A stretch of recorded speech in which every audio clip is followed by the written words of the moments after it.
नमस्कार व्यूअर्स। कुछ वीक पहले हमने एक बहुत इम्पोर्टेंट न्यूज़ सोशल मीडिया पर देखी थी कि एक महिला है जिन्होंने संस्कृत भाषा के प्रति जागरूक होने का एक अभियान चलाया था और ये भाषा लुप्त न हो इसलिए लोगों में एक जागरूकता उन्होंने शुरू की थी ये कहकर कि जब 2023 में सेंसस होगा और जब गणना करने के लिए अधिकारी आपके यहाँ आएंगे तो अपनी अपनी भाषा संस्कृत बताएं, मातृभाषा, क्योंकि सभी भाषाओं का उत्पन्न जो है वो संस्कृत भाषा से हुआ है और इसी कारण उन्होंने कहा था और जो बात मुझे पर्सनली भी बहुत अच्छी लगी और सभी लोगों ने इसका स्वागत किया है। तो उसके लिए मैंने सोचा कि आज हम मृदुल दीदी को अपने कार्यक्रम में निमंत्रित करते हैं और अनेक अनेक विषयों पर उनके साथ चर्चा करेंगे। तो सबसे पहले मृदुल दीदी आपका बहुत बहुत सहृदय स्वागत, नमस्कार। आपको भी प्रणाम। दीदी सबसे पहले जब मैंने पहले कहा ही है कि बहुत सारे संस्कृत पंडित हैं, हम सब लोग रोज कुछ ना कुछ संस्कृत चैंटिंग करते हैं, लेकिन हमें ये बात बिल्कुल मन में भी नहीं आई कि हम अपनी मातृभाषा संस्कृत बताएं। तो इसके प्रति आपको इतना विशेष क्यों लगा और क्यों आपने इस बात को उठाया कि सबको ये कहना चाहिए कि मेरी मातृभाषा संस्कृत है? पहले तो आप मुझे इसी विषय पे बताइए, फिर हम आगे प्रश्नों का सिलसिला शुरू करेंगे। आधुनिकता और भौतिकता के प्रवाह में हम अपनी मूल संस्कृति को तो बिसराते ही जा रहे हैं और वो भुलाते भुलाते इस मोड़ पर आ चुकी है कि पीछे लाने के लिए बहुत प्रयास करना पड़ रहा है। अब हिंदी अगर भाषा के संदर्भ में बात करते हैं तो हिंदी की ही अगर बात करें तो देखते देखते वो अपना कितना स्वरूप जो है बदल चुकी। अब बदलने में सोचिए, अब बिंदु पर भी बात आ गई कि जैसे आप मंदिर लिखते हैं तो ना ना सहूलियत वाली बात कर दी कि मंदिर लिखने में वो जो छोटा ना बनेगा तो उसमें भी आपत्ति होने लगी, तो बिंदु लगने लगा ऊपर। तो ये जो मानक बदलते जा रहे हैं, बदलते बदलते बहुत कुछ बदल रहा है। तो अब नहीं जागे तो कभी नहीं। तो संस्कृत जो है वो हमारी जो भाषा हिंदी वो निकली कहाँ से उसका जन्म हुआ है? तो संस्कृत से निकली है और संस्कृत देव भाषा है। तो देव भाषा का देवत्व हमारे हिंदी में पूरा समाहित है। उसकी वर्णमाला भी वही है, इसके स्वर व्यंजन भी वही है, सिर्फ एक तीन चार उनका व्यंजन का और स्वर का फर्क पड़ता है कि इसमें 13 है तो उसमें 14 है, आदि इस तरीके से। जैसे डबल री डबल आ जाता है संस्कृत में, वो एक स्वर बढ़ जाता है। तो उतनी गहराई में ना भी जाओ तो भी इतना तो कर दो कि हम संस्कृत जानते हैं, क्योंकि आप जानते हैं। आप संस्कृत क्यों नहीं जानते? आप जानते हैं और आप उसको इग्नोर करते हैं, उपेक्षा करते हैं। आप मंत्र जब बोलते हैं, पूजा करते हैं, तो एक दो श्लोक और मंत्र भी बोलते हैं, या अपने बड़ों से जब जो आरती करते हैं, पूजा करते हैं, तो वो भी मंत्र बोलते हैं।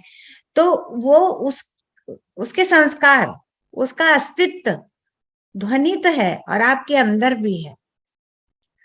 और होता क्या है कि अगर जब जन भाषा में क्या जो प्रमाण लिए जाते हैं कि आप कितनी भाषाओं को जानते हैं, तो उसमें अगर आपको संख्या कम होती गई तो उस पर सरकारी अनुदान वगैरह मिलना बंद हो जाता है, क्योंकि वो तो सोचते हैं ये प्रचलित भाषा नहीं है, तो उसको वो और ज्यादा उपेक्षित कर देते हैं। तो इस समय तो इतना मतलब जैसे युद्ध स्तर पर बात आ चुकी है कि सचेत अब तो होना ही होना है। तो मेरा प्रयोजन ये था, और वो मैं तो थोड़ी मतलब इतना हो जाएगा ये नहीं पता था। ये इसके लिए बहुत ही ज्यादा हम आपका बहुत बहुत धन्यवाद करते हैं, क्योंकि ये विचार हमारे मन में बिल्कुल नहीं आया और आपने बिल्कुल सही कहा। हमारे अपनी बोली भाषा में भी हम आदि भाषा संस्कृत की करते हैं। इतने शब्द हर एक मातृभाषा में संस्कृत से है कि हमें वो पता ही नहीं है कि हम संस्कृत में बात कर रहे हैं। हमें केवल ऐसा लगता है कि मैं पूरा वाक्य संस्कृत में नहीं बोलती हूँ, इसलिए मैं संस्कृत भाषा में बात नहीं करती हूँ। परंतु आपका बहुत बहुत धन्यवाद वंस अगेन कि आपने इस बात को उठाया। दीदी एक अभी जब विषय निकला ही है तो मैंने कहीं पढ़ा है कि आपका बचपन जो है वो आर्य समाज से बहुत जुड़ा रहा और उसके संस्कार आप पर रहे और साथ में घर का भी एक माहौल ऐसा रहा कि जिसने आपको अपनी संस्कृति और कला से जोड़ रखा। तो मुझे ये बताइए कि कैसा रहा इसका परिणाम आपके व्यक्तित्व बनाने में? इसकी जड़ें बहुत गहरी हैं। 18वीं सदी में स्वामी दयानंद मेरे घर आए थे। अरे वाह! ये बहुत बड़ी बात है। और उस दिन मेरे पर बाबा ने अपना आधा घर आर्य समाज को दान दिया और वो आज भी बिल्कुल फल फूल रहा है, पूरा समृद्ध और संपन्न है। आर्य समाज दैनिक यज्ञ होते हैं, तो उस जो वहां की परिपाटी के अनुसार से बिल्कुल ब्रह्म मुहूर्त में जी। ओंकार का होता था, ओम करके सुबह प्रातः जो है प्रभात फेरी निकलती थी। हुँ, हुँ। तो वो उस ओंकार को आप जो ध्वनि रोज सुनेंगे, उसके संस्कार आप में ना जाए, ये तो हो ही नहीं सकता। तो वो वैदिक संस्कार, फिर मेरी माता इतनी विदुषी, इतनी प्रकांड विदुषी, पिता ने पूरी डॉक्टरेट संस्कृत में की थी, हिंदी इंग्लिश में नहीं, संस्कृत में पढ़ा था।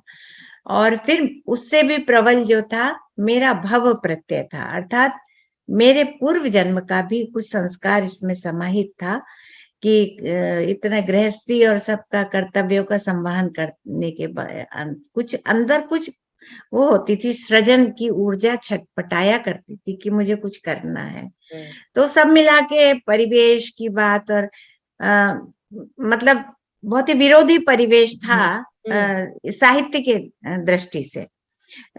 तो भी मैं ये था कि नहीं मुझे करना है, तो शायद ईश्वरी शक्ति और संस्कार प्रबल हो गए तो ये काम हो गया। जी, तो उसमें करीब 18 महाग्रंथों का काव्य हाँ, में अनुवाद किया। उसमें अच्छा लगेगा कि मैं थोड़ा-सा संक्षिप्त परिचय दे दूं, जी। जिससे आपको भी एक धरातल मिल जाए बात करने के लिए। बिल्कुल नहीं, मैं पूछने ही वाली थी क्योंकि कहीं मैंने पढ़ा कि भोजन बनाते-बनाते आपने 6 बुक्स लिखे हैं। तो मुझे उस बात के लिए आपसे चर्चा करनी है। आप स्वयं बताएँगे तो बहुत अच्छा। हाँ, तो ग्रंथों के अगर नाम बताऊं तो सामवेद, जी, पूरा सामवेद काव्य अनुवाद किया। जी। और 9 उपनिषद ईश, केन, कठ, प्रश्न, मुंडक, मांडव्य, कैतरे, तैतृय, श्वेताक्षर, इन 9 उपनिषदों का हरिगीतिका छंद में किया। भगवत गीता का ब्रज भाषा में किया, जिसका गायन और संस्कृत, मूल संस्कृत को बोलते हुए इंदु जी हुँ, प्रतिदिन उसको व्याख्यायित कर रही हैं और उसके मूल संस्कृत को श्लोक और मेरे अनुवाद और व्याख्या तीनों एक साथ ही समाज को दे रही हैं। वाह! और इसके लिए तो मैं उनको भी नमन करती हूँ कि वो बहुत अच्छा काम कर रही हैं, क्योंकि गीता तो जितनी बार पढ़ी जाए हुँ, नया ज्ञान लेकर आती है। हुँ, हुँ, तो इंदु जी को बहुत बहुत धन्यवाद दे रही हूँ। और हुँ, उसके बाद अष्टावक्र गीता, हुँ। पातंजलि योग दर्शन, विवेक चूड़ामणि और सबसे बड़ा काम ईश्वर ने मुझसे कराया, सांख्य योग दर्शन का काव्य हाँ। अनुवाद किया हुँ, अवधी भाषा में। जी, तो ये सब मिला के गृहस्थ में रहकर इतना कर पाना चुनौतीपूर्ण भी रहा और आंतरिक रूप से मेरे लिए आनंददायक भी रहा। बिना आनंद के आप कोई काम नहीं कर सकते। वो आनंद का प्रकार क्या है, वो मनुष्य के जन्म पर निर्भर करता है कि कोई पार्टी में जाने में आनंदित होता है, तो कोई पाठ्य पुस्तकों में होता है आदि, वो तो अंतर होता है। लेकिन मैं एक आनंद पाती थी और हमेशा रहता था कि कब अपने समय गृहस्थ में से अपने समय को निचोड़ूं हुँ। और काम करूं, निचोड़ूं। फिर तो इसी तरह मैंने वेदों पर रिसर्च भी किया, डॉक्टरेट भी की, हाँ, आदि आदि। तो संक्षिप्त ये बात परिचय आपको बताइए दे। कि पॉलिटिकल साइंस में आपने पीएचडी किया, पर उसमें आपने विषय लिया कि वैदिक लिटरेचर में ही क्यों आपने किया? क्योंकि मैं इसलिए ज़्यादा उत्सुक हूँ। मैंने सांख्य योग पे किसी से चर्चा की है और उनका जो बैकग्राउंड रहा है वो काफ़ी प्रोग्रेसिव रहा है और काफ़ी पूरी तरह से अध्ययन में रहा है। लेकिन परंतु जैसे आपने कहा कि आपका बहुत गृहस्थ आश्रम रहा है और काफ़ी संसार और प्रपंच में रहने के बावजूद आपने ये विषय कैसे लिया, ये मुझे सचमुच बड़ा ही हुँ। आश्चर्य वाला विषय लग रहा है। हाँ, देखिए बीए में तो मेरे हिंदी, इंग्लिश और पॉलिटिकल साइंस ये 3 थे। जी, उसके बाद एमए में एक सब्जेक्ट लेना था, तो मैंने पॉलिटिकल साइंस लिया, तो उसमें एमए किया। अब पीएचडी उसी पे हो सकती है जिसमें आप एमए हैं। तो अब राजनीति जो है बहुत शुष्क विषय था, बहुत ही इसमें मतलब जो राजनीति की बात है उसमें दोबारा प्रवेश करने का मेरा मन नहीं था। और इस 4 वेद मेरे घर थे, तो सामवेद का अनुवाद मैं कर ही रही थी। तो उसी के अनंतर जब और वेद यजुर्वेद में खोला, तो वहां राजा के कर्तव्य, प्रजा के प्रति राजा के कर्तव्य, प्रजा कैसी हो, और उसमें तो जब बहुत गहरे प्रवेश करते गए, तो आप ये आपकी जो पार्लियामेंट है, ऐसे संसद वगैरह, इस तरह के भी शब्द थे कि मंत्री परिषद और मंत्री और मंत्रणा आदि आदि। तब एक दिन मुझे क्लिक किया कि वेदों की राजनीतिक व्यवस्था, उस पर मैं करूंगी। तो वेदों में राजनीतिक व्यवस्था क्या थी, तो उसमें एक गहरा अध्ययन करते करते मैंने वैदिक प्रजातंत्र सिद्ध किया। और प्रजातंत्र कैसे सिद्ध किया? ऐसे नहीं केवल कि उनके शब्द उतार दिए हो ऋषियों के, नहीं। अगर वो पुरुहुतम कहते हैं, तो पुरु माने लोग, हुतम माने आवाहन किया हुआ, लोगों से आवाहन किया हुआ, अर्थात प्रजातंत्र।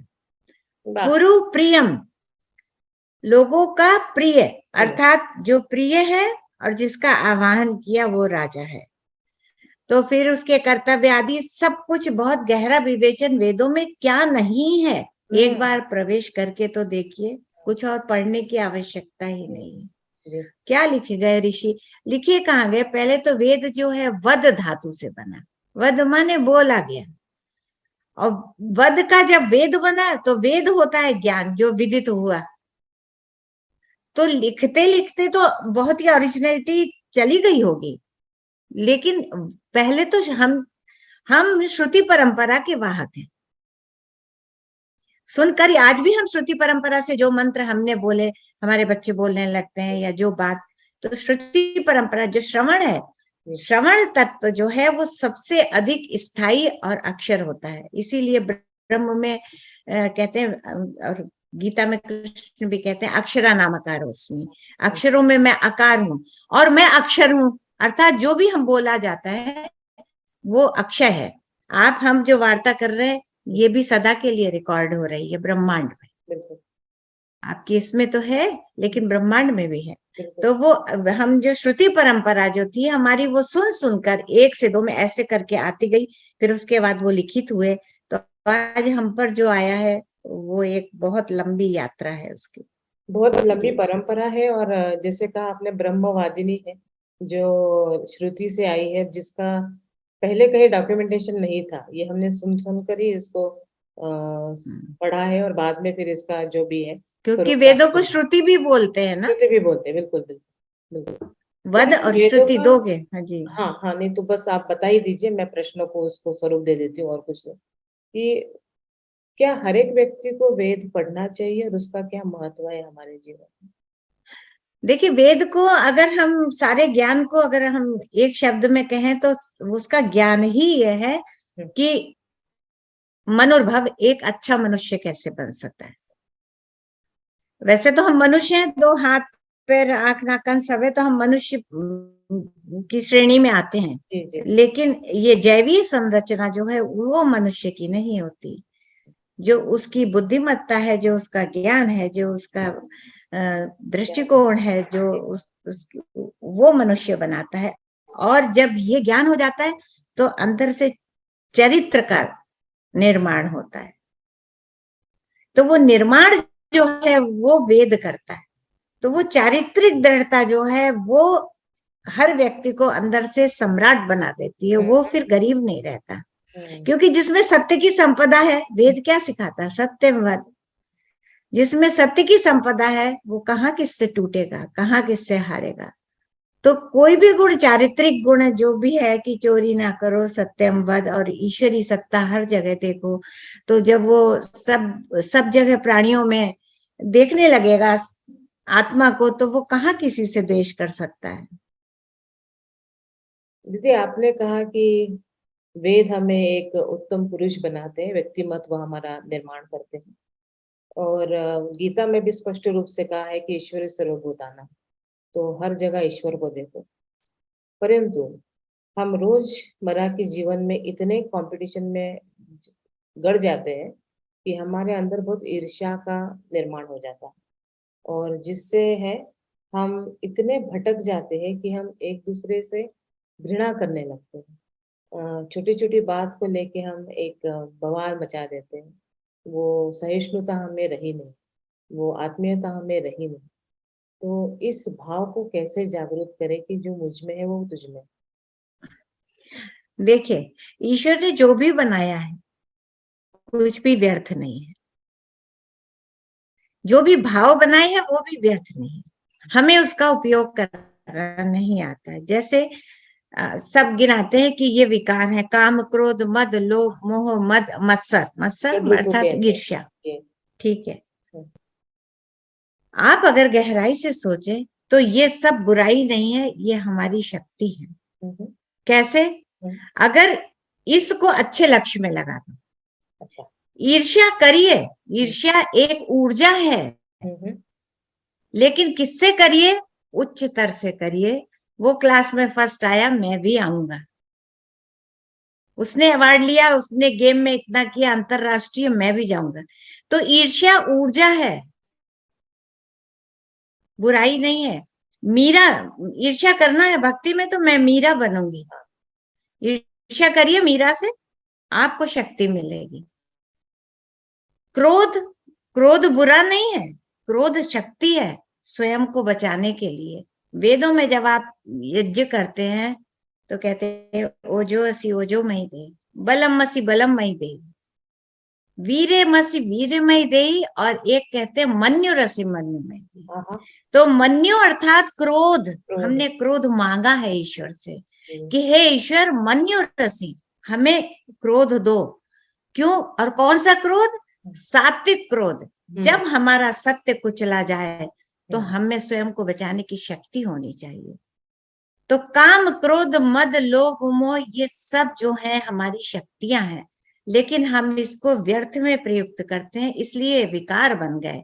लेकिन ईश्वर की संरचना में कुछ भी व्यर्थ नहीं होता। अति सुंदर। क्योंकि हमें यही बताया गया है कि ये षड रिपु है, और ये रिपु है आपके, शत्रु है आपके, और इसलिए रिपु हम। है, रिपु क्यों नहीं है? अहंकार। लेकिन आप हाँ। अहम को आकार दे देंगे जी। तो वो बुरा है। जी। तो कोई जैसे अंधे हो जाते हैं हम में, तो कोई रूपांध है, कोई रूप में अपने अंधा है। हाँ, अंधे हो कोई जाते। धनांध है, कोई धन में अंधा है। जी जी जी। कोई पदांध है, पद में अंधा है। जी। है ये उसने आकार दे दिए। लेकिन अहम जो है, अहम का अर्थ है मैं हूं। जब मैं अस्तित्व में आती हूं तो वो अहम है, और हम उससे जड़ करके अहम को आकार दे देते हैं।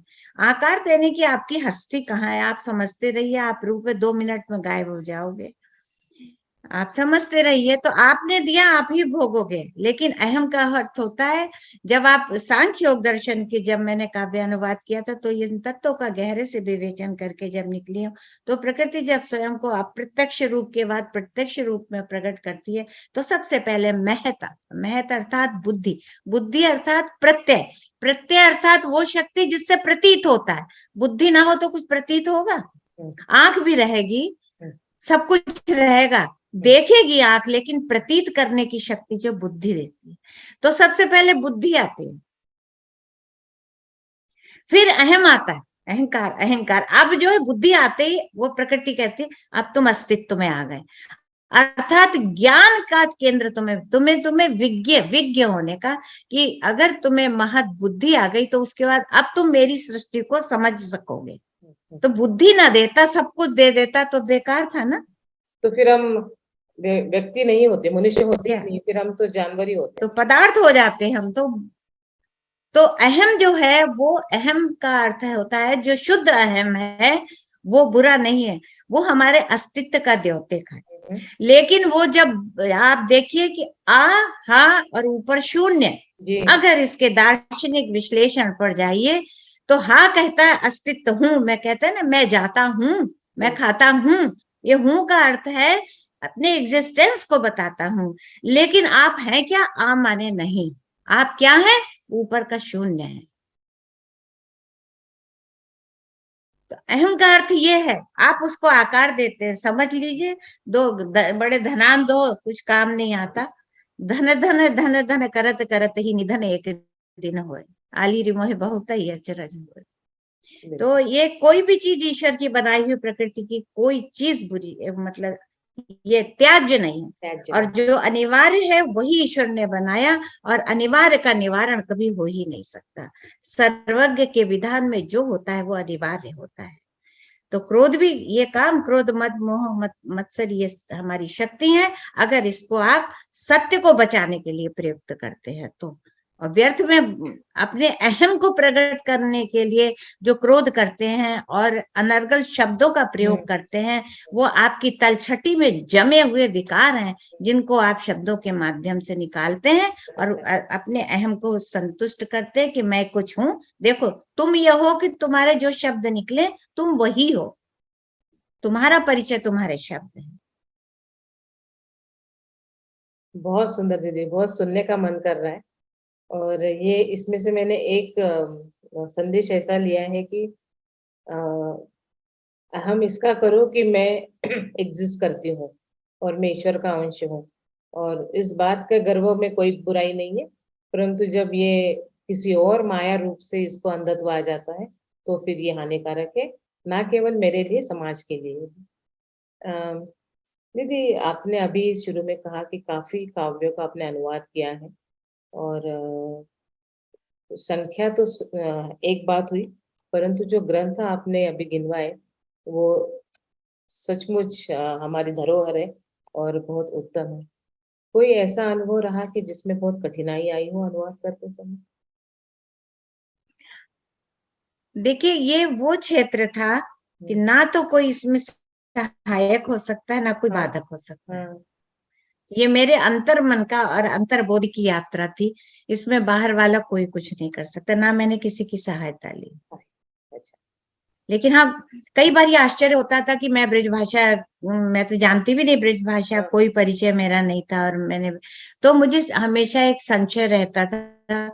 तो हमारे एक बहुत ही गुरु, प्रणाम करती हूँ उनको, अब वो नहीं है। तो उनसे मैं फोन पे पूछा करती थी हम्म। कि कृपया बताएं क्या मैं ठीक कर रही हूँ। तो वो सुधार करते थे मेरा बीच में। उनको मैं प्रणाम करती हूँ, अब तो नहीं है, लेकिन वो मेरे सुधार करते थे। तो उनको ही समझ लीजिए, बाकी तो सब मैं स्वयं ही किया है। ये तो ईश्वरी रचना है, वरना ये ऐसे कार्य होते नहीं है जो आप बार बार कहती है।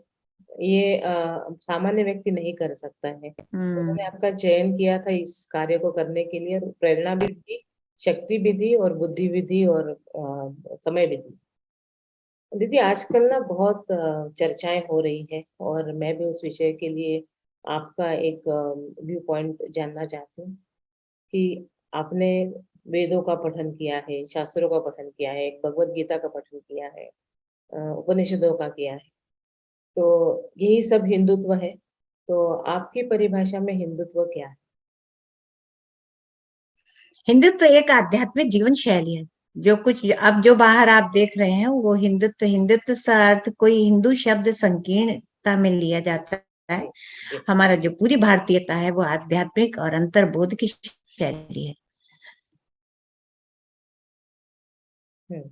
और ये किसी रिचुअल से बंधा हुआ नहीं है। किसी चीज से नहीं बना।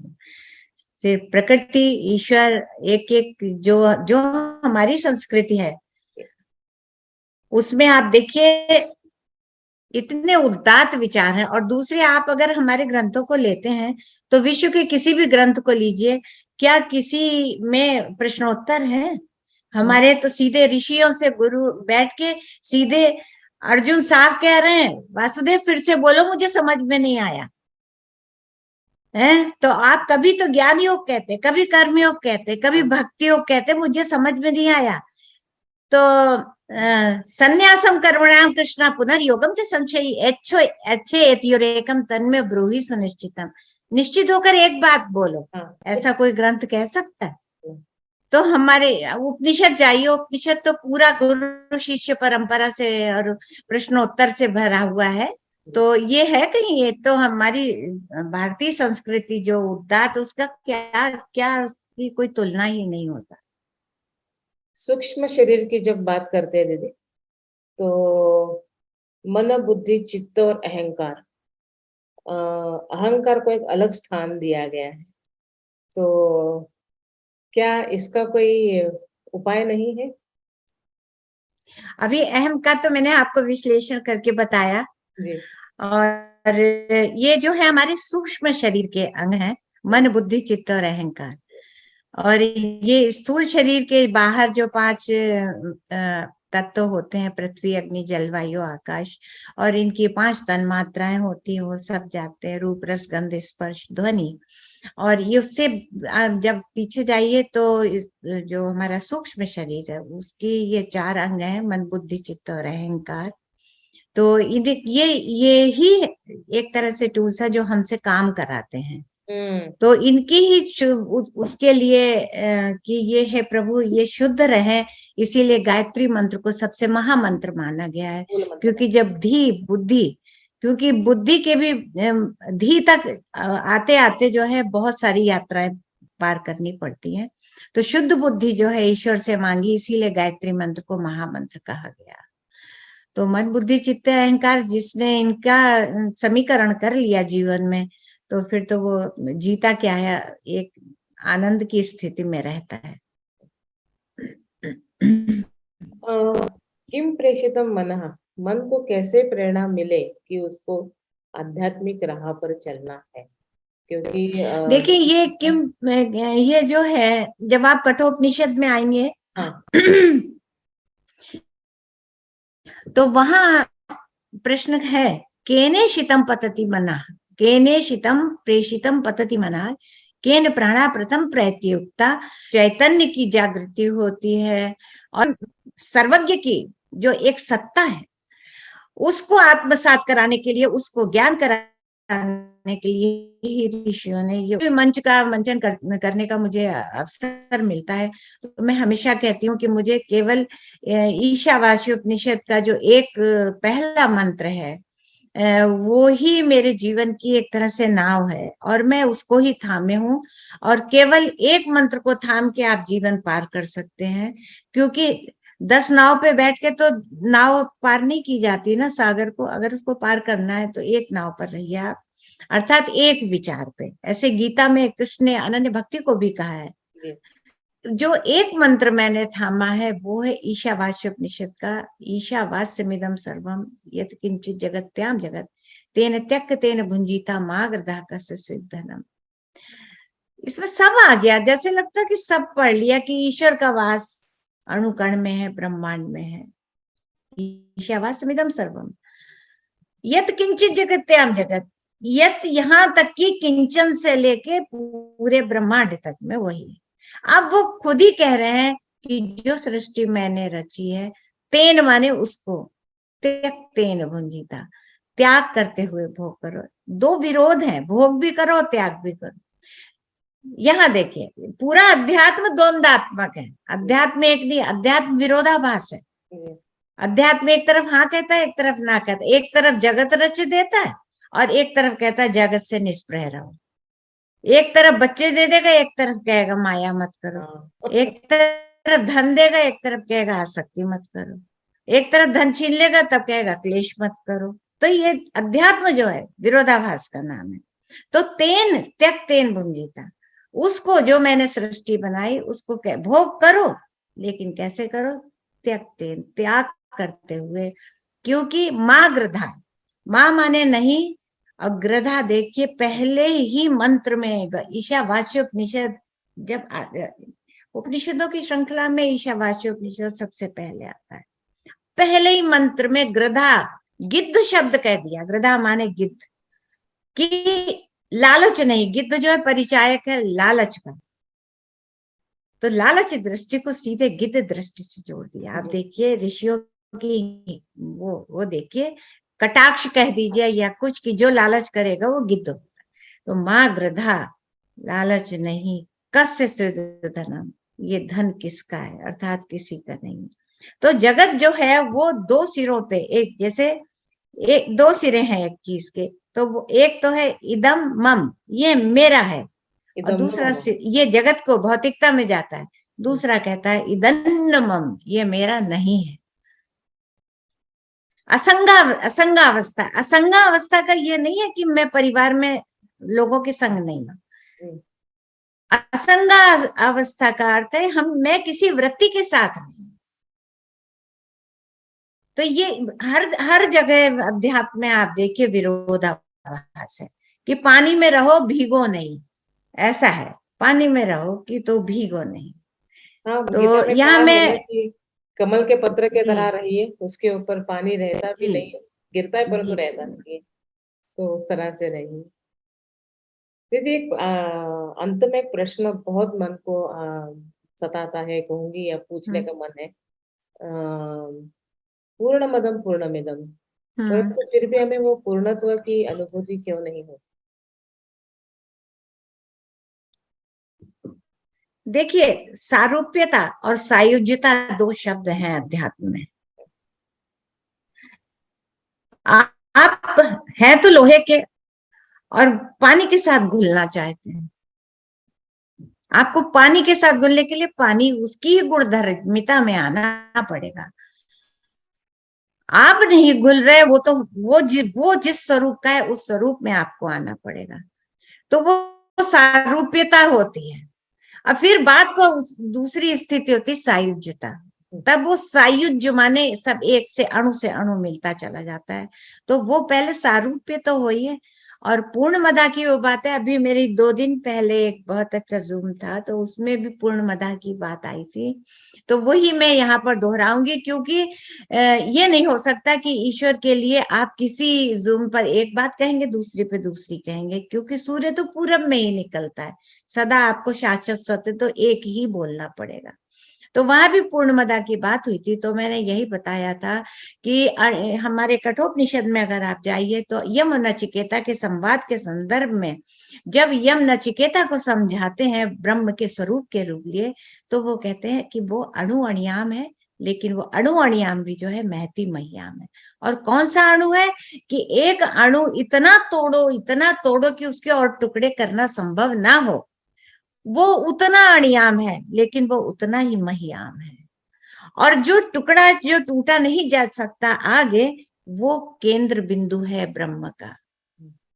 हर अणुयाम जो है वो केंद्र बिंदु है, लेकिन उसकी परिधि कहीं नहीं है, आप उसको बांध नहीं सकते, सीमा कहीं नहीं है, घेरा नहीं बना सकते कि वो यहां से यहां तक है। तो ब्रह्म का तो ये स्वरूप है। तभी लिखा कि ओम पूर्णमदः पूर्णमिदं पूर्णात् पूर्णमुदच्यते पूर्णस्य पूर्णमादाय पूर्णमेवावशिष्यते, ये बृहदारण्यक का शांति मंत्र है। और इसका जो मैंने अनुवाद किया तो मुझे लगता है कि संदर्भित है, सटीक है, मैं यहाँ अनुवाद सुना दूं। जरूर हरिगीतिका छंद में सुनिए इसका जरूर। कि परिपूर्ण पूर्ण है पूर्ण प्रभु, परिपूर्ण पूर्ण है पूर्ण प्रभु, यह जगत भी प्रभु पूर्ण है। परिपूर्ण प्रभु की पूर्णता से पूर्ण जग संपूर्ण है। उस पूर्णता से पूर्ण घटकर पूर्णता ही शेष है। परिपूर्ण प्रभु परमेश की यह पूर्णता ही विशेष है। अति सुंदर। मैंने कहा कि अभी आपका कौन सा प्रकल्प चल रहा है? कोई अनुवादन चल रहा है या कोई रचना चल रही नहीं, अभी मैंने सांख्य दर्शन अभी पूरा किया है रामनवमी पर, है? अच्छा। और इसके बाद मैं दार्शनिक आलेख लिख रही हूँ। ओहो, जी। बढ़िया। और उसको समापन से पहले आपको एक दो अनुवाद के अंश और सुना दूं तो हाँ, अच्छा मैं लगेगा। पूछने वाली थी, परंतु मुझे नहीं पता था कि आप देंगे कि नहीं। कृपया अपने अनुवादन के एक दो अंश जरूर जरूर मेरे साथ और मेरे जी ऑडियंस के साथ शेयर कीजिए दीदी। जी। तो जैसे यदा यदा ही धर्म से सबको आता है ना, तो जी इसलिए मैं यदा यदा ही सुनाती हूँ, जरूर जिससे लोगों को मूल का जो आभास है तो उसका अनुवाद भी सहज रूप में आएगा। जरूर लगता है। तो यदा यदा ही धर्मस्य ग्लानिर्भवति भारत अभ्युत्थानम् अधर्मस्य तदात्मानं सृजाम्यहम्, इसका अनुवाद सुनिए। जब धर्म धरा पे नसावती है, जब धर्म धरा पे नसावती है, अधर्म पांव पसावती है, तब धरनी धर तन धारे धरा पे धर्म को आन बचावती है। हम्म, हाँ, एक बात कहती हूँ कि जो ईशावास्य उपनिषद की बात कर रही थी, इसमें केवल 18 मंत्र हैं केतकी जी। और बहुत कम लोगों को पता है कि यही गीता के 18 अध्याय बने हैं। मुझे भी आज पता चल रहा है। जी, इसी का ही थोड़ा बहुत इसी का ही विस्तार एलिब्रेशन है। तो अब जैसे कुर्वन्नेह कर्माणि जिजीविषेच्छतः गुम समा एवं तो नान थे तो अस्ति न कर्म लिप्यते नरे आ गया। और उसका जो गीता में भी निष्काम कर्मण्येवाधिकारस्ते मां फलेषु कदाचन, इसी को देखिए उपनिषदों में कर्मण्येवाधिकारस्ते मां फलेषु कदाचन। और उपनिषद में सुनिए कुर्वन्नेह कर्माणि जिजीविषेच्छतः गुम समा एवं तो नाने थे तो अस्ति न कर्म लिप्यते नरे। तो उसमें आप इसका अनुवाद सुनिए, कर्तव्य कर्मों का आचरण ईश्वर की पूजा मानकर 100 वर्ष जीने की कामना है ब्रह्म ऐसा विधान कर, निष्काम निष्प्रह भावना से कर्म हमसे हो यथा,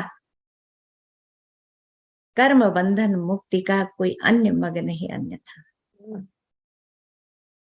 तो इस तरह जो निष्काम कर्म योग जो गीता में बताया गया, अब अंत में वो कहते हैं माम एकम शरणम व्रज। और इधर उपनिषद क्या कहता है, अग्ने न सुक्ताराय अस्मान विश्वान देव वयुनान विद्यान योग जुहराण में नो भूष्ठाम तेन मुक्तिम विधेमा। ये वहीं तक कह रहे हैं। बीच में गीता में आई असुर्य नाम ते लोकांधीन तम साप्रतास्ते प्रीत्यभ्यक्षन्ति न चके मानव जन। तो ये गीता में भी जैसे कर्म आसुरी वृत्तियां और उन सब का संवहन किया गया। तो अब देखिए, अब आपने ईश्वर का स्वरूप पूछा तो उसमें क्या आता है कि तदे जति तन्ने जति तद दूरे तदवंतिके, वो दूर से भी दूर है, वो पास से भी पास है। तो कैसे है, तो यहाँ पर व्याख्यायित है सांख्य योग दर्शन में कि ईश्वर 3 कारणों से नहीं दिखता आपको, वो आप पे आपके पास ही है, लेकिन आपके पास 3 कारण है।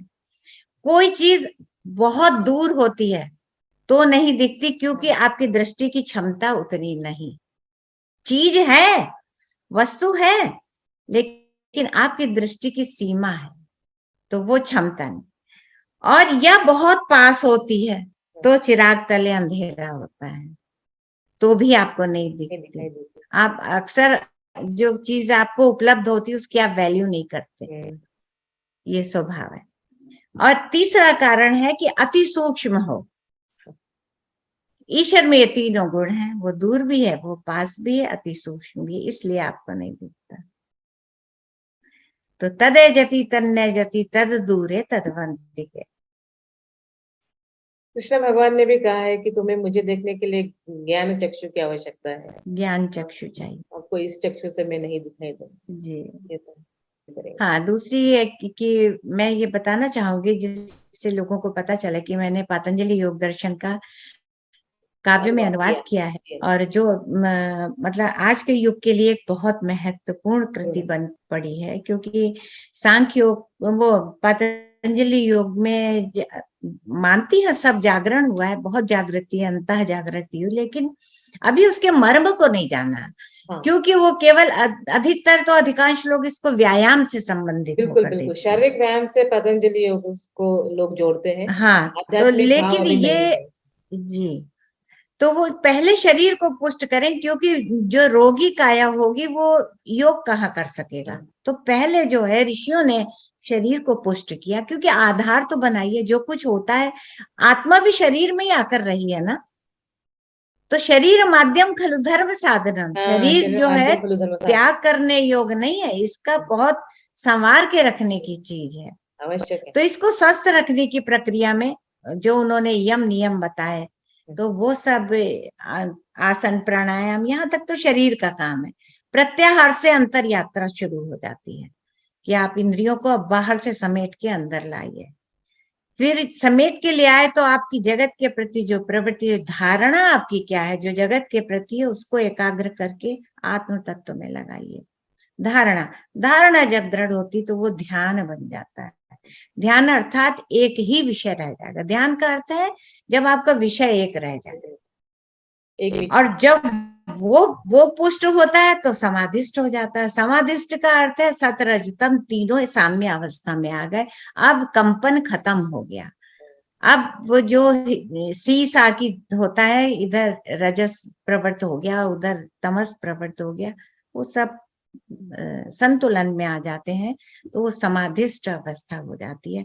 समाधि तो एक बहुत ऊंची अवस्था है, लेकिन वहां तक तो हम पहुंच जाएं तो ईश्वर की कृपा। और जी, उसके बाद विवेक चूड़ामणि किया था। विवेक चूड़ामणि जो आदि गुरु शंकराचार्य पर मैंने बहुत काम किया है, उसमें शंकर पांचदशी, उसमें उनके स्तुति स्रोत साहित्य है, आत्मबोध, अपरोक्षानुभूति और विवेक चूड़ामणि। तो विवेक चूड़ामणि बहुत सुंदर अनुवाद बन पड़ा है उसका। और उसके बाद सांख्य योग दर्शन, जो एजुकेशन मिनिस्ट्री छाप रही है इस समय उसको, जी जी। तो हाँ, और सांख्य और ये योग परंतु पाठ्यक्रम ये में सारे लगने का ब्रज भी। भाषा में है कि हिंदी भाषा नहीं, ब्रिज भाषा में केवल गीता है, और में? सांख्य योग अवधि में है, अच्छा, अवधि में। रामायण की अच्छा। तरह। हाँ, और विवेक चूड़ामणि और पतंजलि योग?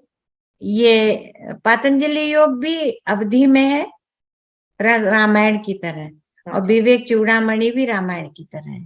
अच्छा, तो इसलिए एक दो रामचरितमानस के मुझे छंदों की तरह वो, आपने किया है? क्षमा करें। रामचरितमानस के छंदों की तरह आपने इसको अनुवादित? हाँ, चौपाई और दोहे पे चौपाई मैंने है। बहुत अधिकतर वही लिखा है। 4 छंद लिए हैं, चौपाई, दोहा, गीतिका और हरि गीतिका और सवैया। तो बस अंत में यही कहूंगी कि सो जो कछु अब परत दिखाई, सकल परम प्रभु की प्रभुताई, मैं कछु नैक न नैकहु कीन्हा, प्रतिपालक मोहे आपु ही दीन्हा, मैं बस केवल हाथ पसारा, कृपा सिंधु दे अपरंपारा।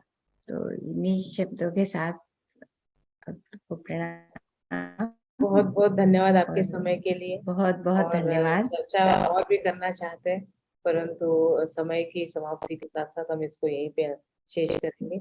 आपको बहुत ईश्वर बहुत उत्तम धन्यवाद। आरोग्य दे और सुंदर कार्य आपसे हो, ये हम शुभकामनाएं देते हैं और ईश्वर से प्रार्थना करते हैं। बहुत बहुत धन्यवाद। बहुत